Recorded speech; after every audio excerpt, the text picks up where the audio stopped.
Kannur നങ്ങാറത്തുപീടികയിൽ CPM നേതൃത്വത്തിലുള്ള മുദ്രാവായനശാലയിലെ ശ്രീനാരായണ ഗുരുവിന്റെ പ്രതിമ തകർത്ത കേസിലാണ് 3 RSS പ്രവർത്തകരെ പോലീസ് ഇന്ന് രാവിലെ കസ്റ്റഡിയിലെടുത്തത്. വൈശാഖ്, പ്രശോഭ്, റിഗിൽ എന്നിവരെ മാഹി പോലീസാണ് കസ്റ്റഡിയിലെടുത്തത്. ഇവരെ പിന്നീട് ജാമ്യത്തിൽ വിട്ടു.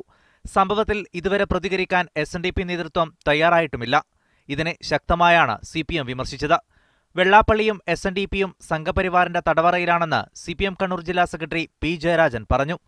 ശ്രീനാരായണ ഗുരുവിനെ ആക്ഷേപിച്ചു എന്ന് പറഞ്ഞിട്ട് നാടെമ്പാടും പ്രകടനങ്ങൾ സംഘടിപ്പിക്കുന്ന SNDPയുടെ നേതാവ് വെള്ളാപ്പള്ളി നടേശനെ ഇവിടെയെങ്ങും കാണാനില്ല. വെള്ളാപ്പള്ളി നടേശന്റെ ഒരു പ്രതിഷേധ പ്രസ്താവന പോലും ശ്രീനാരായണ ഗുരുവിന്റെ പ്രതിമ തകർത്ത കേസിൽ ഉണ്ടായില്ല. അദ്ദേഹത്തിന്റെ RSS വിധേയത്വമാണ് ഇത് തെളിയിക്കുന്നത്. സംഘപരിവാരത്തിന്റെ തടവറയിലാണ് വെള്ളാപ്പള്ളി നടേശൻ കഴിയുന്നത് എന്നതിന്റെ തെളിവ് കൂടിയാണിത്.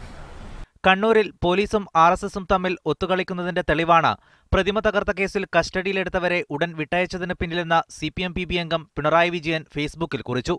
കണ്ണൂരിൽ ഗുരുവിന്റെ പ്രതിമ തകർത്തത് കലാപം സൃഷ്ടിക്കാനുള്ള RSS നീക്കമാണെന്നായിരുന്നു CPM സംസ്ഥാന സെക്രട്ടറി കോടിയേരി ബാലകൃഷ്ണന്റെ പ്രതികരണം.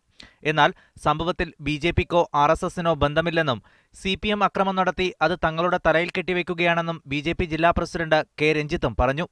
ശ്രീനാരായണ ഗുരുദേവന്റെ പ്രതിമ തകർത്തുമായി ബന്ധപ്പെട്ട ഒരു കേസും BJPയുടെ RSSന്റെ പ്രവർത്തകന്മാർ എടുത്തിട്ടില്ല. പോലീസ് ഹാജരാകണമെന്ന് ആവശ്യപ്പെട്ടതനുസരിച്ച് ഞങ്ങൾ അങ്ങോട്ട് ഹാജരായതായിരുന്നു. അതായത് ഓഫീസ് തകർത്തു എന്ന് പറയുന്ന കേസുമായി ബന്ധപ്പെട്ടിട്ടാണ് ഹാജരായിരുന്നത്.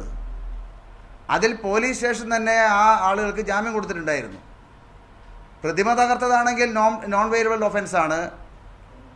ആ രീതിയിൽ കേസെടുത്തിട്ടില്ല. മീഡിയ 1 കണ്ണൂർ.